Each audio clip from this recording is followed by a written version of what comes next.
This is presently my camp hot water heater for hot showers.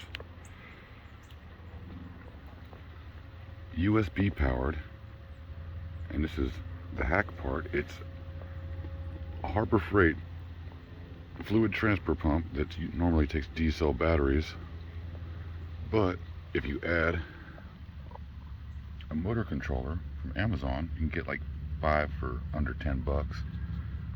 It'll run off a USB power bank,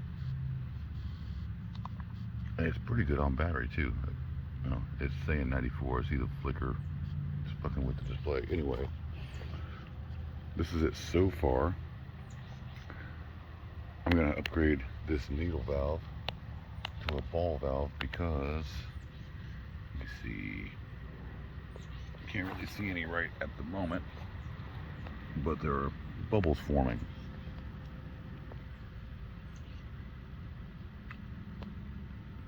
Which means the water in the tube is boiling. So, well, it's not at a rolling boil, obviously, because I haven't blown a hose off.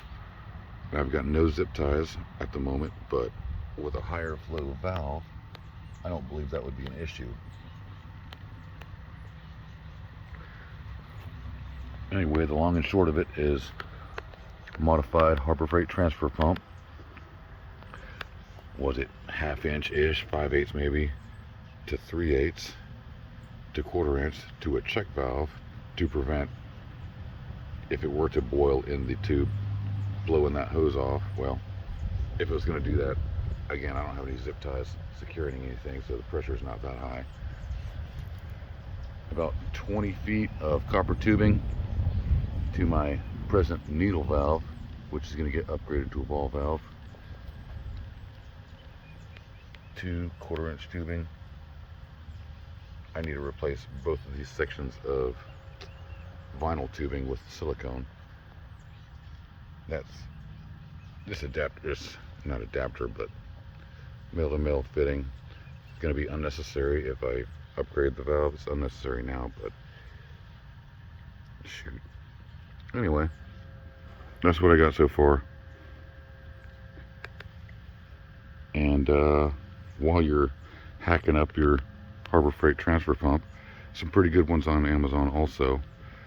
I got one of those, I forgot the brand, but it's the orange one, gets good reviews. I haven't cut that one open yet, but add yourself some extra wire so you don't have to have the battery bank right on top of it. And yeah, this is just my little temporary case I made out of a drone accessory box. I do plan on cleaning up the whole system, tightening it up, and refining it as I go. But yeah, take it for what you will. And yes, that is, you could say that's garbage. I also got a computer fan underneath that bottle, so rain doesn't really affect it. I run that off a wall wart to just add extra air to the fire when I need it, but I'm not using it at the moment. Anyway, I'm getting smoke in my eyes, so sorry if I'm knocking stuff out of frame. But yes, I don't have a thermometer rather, on me, but it's a little bit probably too hot to take a shower in, but I know we got some freaks out there. Anyway, just food for thought. Hey, I'm back. I was wanting to make another couple notes, one of which is I want to keep a valve of some kind in line, because I'd like to be able to use this not just with electric power, but using a kind of standard gravity powered camp shower. So run it from hoisted up in a tree into another vessel until you get your whole volume of water up to temperature that you want.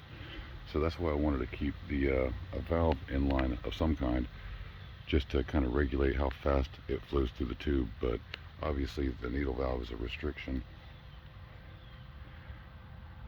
Yeah, I thought I had a thermometer, but apparently I don't.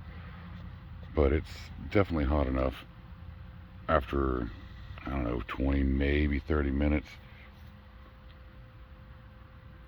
Again, hopefully this is useful to somebody. Oh, also, these motor controllers, again, you can hook it up via USB and it'll run, but when you put a load on it, it'll conk right out. So anytime you try to pump any water, you know, the motor will run straight off a USB battery bank, but as soon as there's load on it, it's not going to work for you. But with these motor controllers, you can vary the speed. I don't know if you can hear it,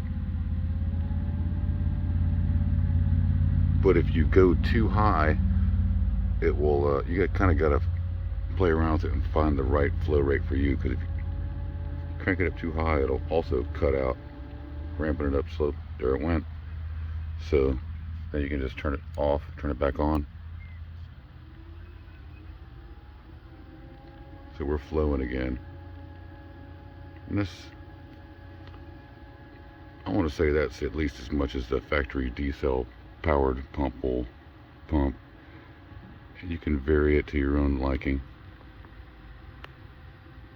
But if you crank it up too high, it'll cut off. Don't worry, just turn it off, turn it back on. You know how it is. And in case you're wondering, that little boss, I have it set up so it doesn't just drain straight. It drains, and then it's got this little, long story short, it creates like a swirl pattern in the bucket. Okay, you can kind of see it. It's not perfect, but rather than just dumping in the top, it's dumping in there and then having a bit of a, it's like, I can't, the word is escaping right now, but it's putting some swirl in the water, so hopefully that'll bring everything up to the temperature evenly. That's why I did it. I mean, in theory, that's what was going on in my head, but yeah, just last couple notes. Like I say, I'd like to leave a check valve and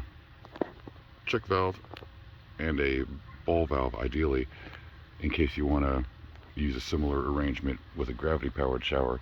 It's going to take a little more manual labor, but you know, you don't have to carry around a battery bank, or you can save your battery bank for your phone and other electronics. Again, just an idea I'm throwing out there. I haven't seen anybody hack one of the transfer pumps, so that's kind of one of the things I was most excited about. And this is not one of these free energy YouTube videos. Everything is in frame, it's running. Hopefully you can hear it.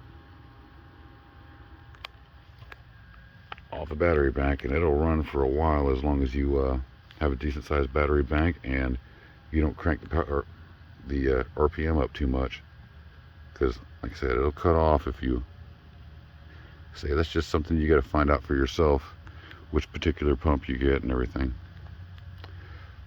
Alright, well, if you're still here, thanks for watching, and I hope this helps you out some way.